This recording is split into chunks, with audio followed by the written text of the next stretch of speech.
and black.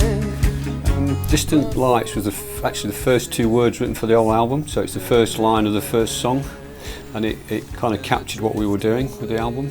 So the album could have been called Drift Away because it's taken from that song, but Distant Lights has kind of touches on all the themes that we were writing about.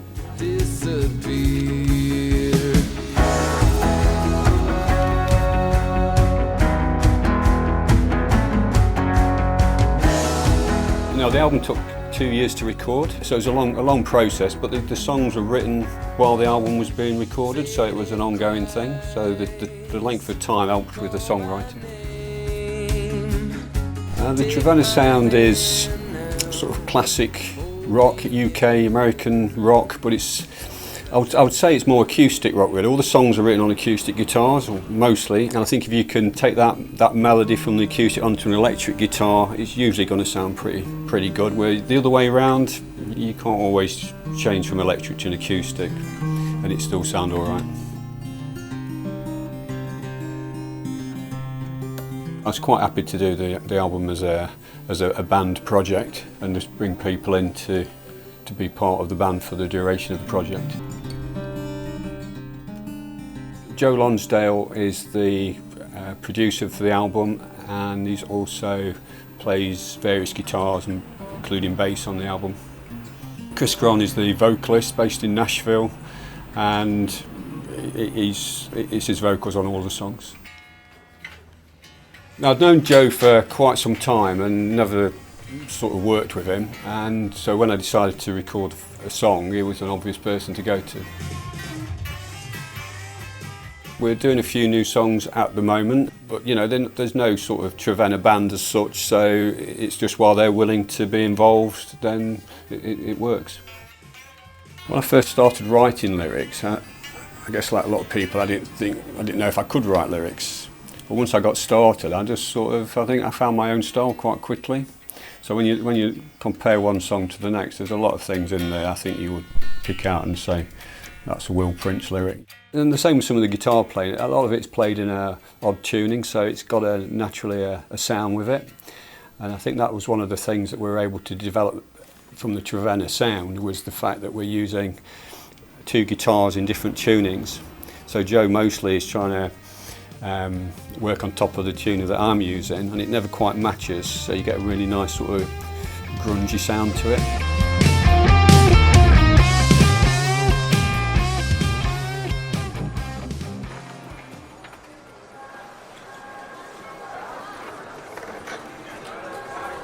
Roll the Bones is a full-on, in-your-face rock track. It was really kicks the album off in the way I wanted to go. There's a lot of acoustic music on the album, and I really wanted it to be a rock album, so I just wanted to set the ground rules and start with a couple of good rock songs. I'd got an idea for the lyrics in that I wanted to write about American crapshoots. Every roll of the dice has a name. Any 7 is a bet. The cage is where you cash your chips in. The rake is the dealer's cut. 4 and a 5 is a Jesse James. There's a shot with a 45. And then the OJ Simpson one, his shirt was number 32. So if you roll a 3 and a 2, it's shouted out as an OJ. Nowadays it's referred to as a 2 and a 3, Michael Jordan, because OJ's the troubles. So there's lots of really good stuff in there for lyrics.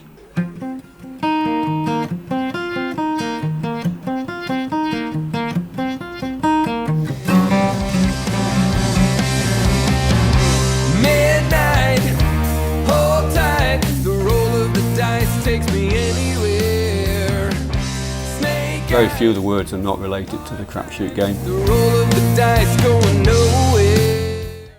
Dance Macabre gave me the opportunity to do a sort of medieval guitar intro in the true rock fashion, which goes a little bit like this.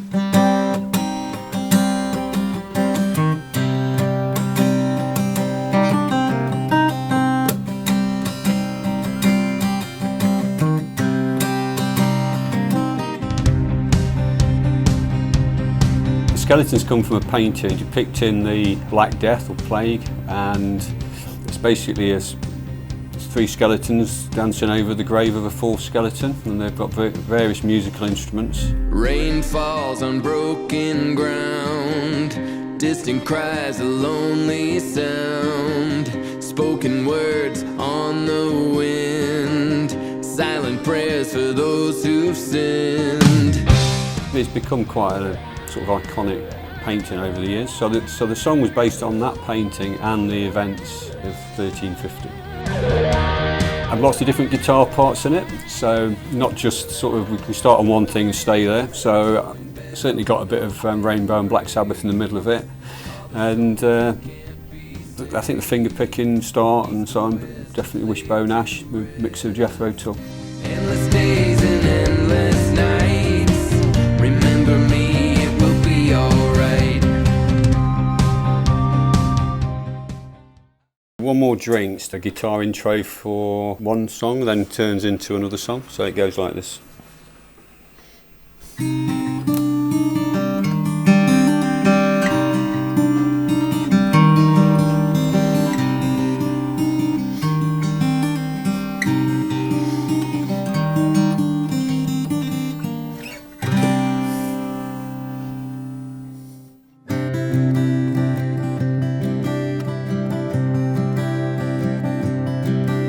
She lights a candle and sits by the fire, opens her book and reads for a while.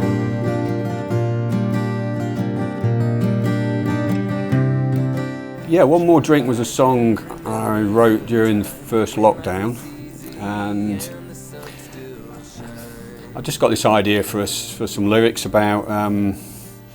I got this image in my mind of an old lady sat in a rocking chair by a fire, reading a book with by candlelight, reflecting on her past, having a few drinks along the way, and trying to get through to the next morning. So it became one more drink before the morning comes. The days are long and the nights are lonely. One more drink before the morning comes. So maybe this time makes use of the heavy E string. Opening line for the song I really liked. It's greyed out. Got the idea from when you're on the computer and you click on the menu and one option you want is greyed out and you can't have it. This is the story of this guy's life. His whole life is greyed out. Grayed out, always the last in line, counting the seconds each day. I've been listening to an interview with Dave Grohl about the way he writes acoustic songs, and he was talking about the sort of heavy strings on the guitar being like the bass on a drum, and the higher strings being like the snares and so on, and he was talking about that relationship, so that was interesting. And I was thinking I'd like to do an acoustic song where you're playing the heavy strings rather than the light ones. When tomorrow comes, gonna leave these streets, the passers-by and gyro beats, gonna take my chance, leave it all behind, find my way, maybe this time. It's about a guy that wants, not happy with his life, he wants to change things, but he's never really prepared to change anything.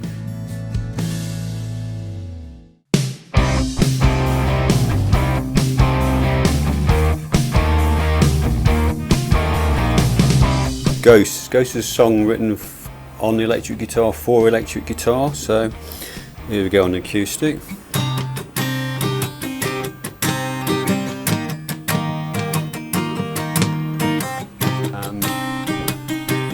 It's one of those, it actually sounds okay on acoustic, that one, but it's about this guy's left town and there's something happened back home and he feels he can't come back.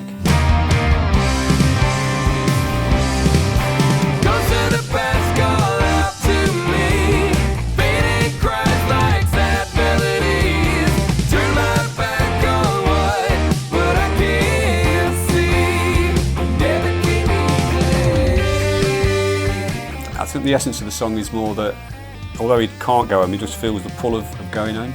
It's a strong pull, but he can't bring himself to go back for whatever reason.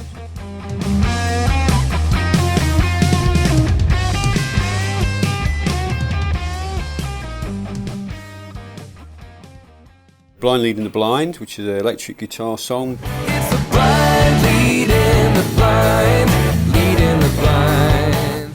Chris brought it upbeat a little bit more, gave it more zing. It's subtly different to the original version. The original version is still on the album, but the Chris Kimsey version definitely there for download. It's the blind leading the blind, leading the blind, leading the blind. Oh quite an upbeat song to listen to, loads of fun to play it, but it's got quite some dark lyrics to it.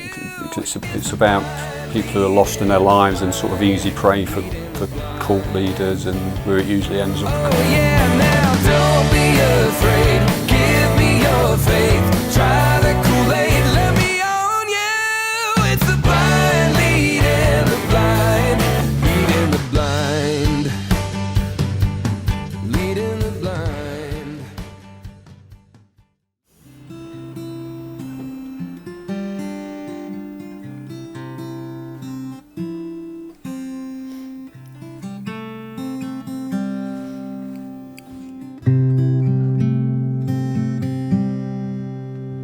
When I saw your face, your smile across the crowded room, I can't explain, my heart beating like a speeding train. Thinking of You was just me messing about on the guitar, coming up with some melody that I thought sounded nice when words came into my head, and I just started writing it down. But why on earth I wrote a ballad, I don't know.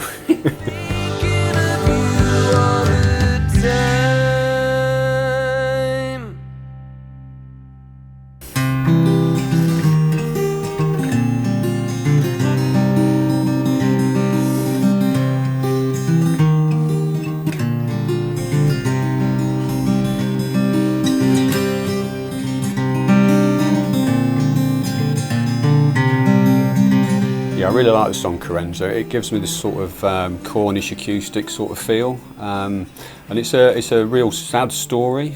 Very simple song, but I just think it's a really nice song. Summer, laughter and madness, still I can't tell you her name.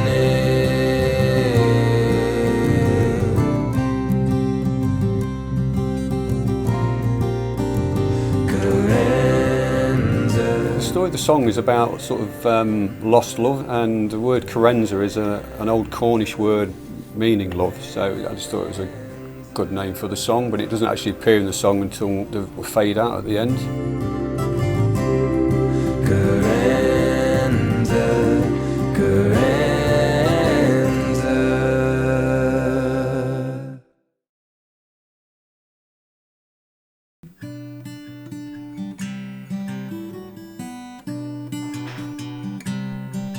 Looks Like Rain was the second song that I wrote, and there's an old expression about when two people are apart, if they both look at the moon at the same time, that they will feel closer together. And that was the kind of essence for the chorus. So that song actually was, I think, the only song I've written where I wrote the chorus first. But think of me and I'll never be far. Look at the moon and I'll know that you are. You know how I feel and you know that I miss you. I see your face in the craziest places. You broke my heart and I wanna forgive you, but it looks like rain. It's raining again.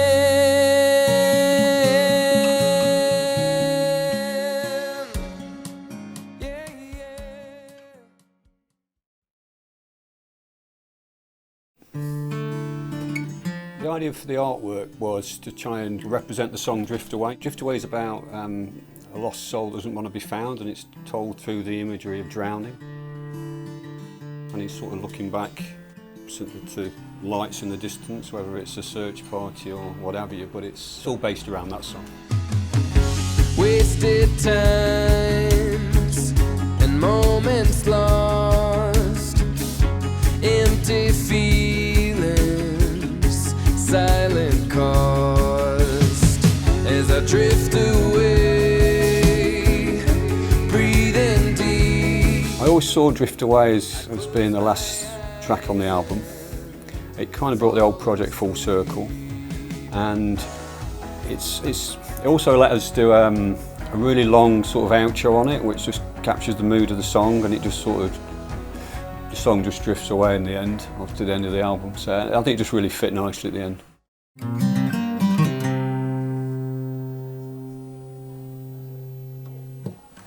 That was a good one. Very, very nice. One more drink.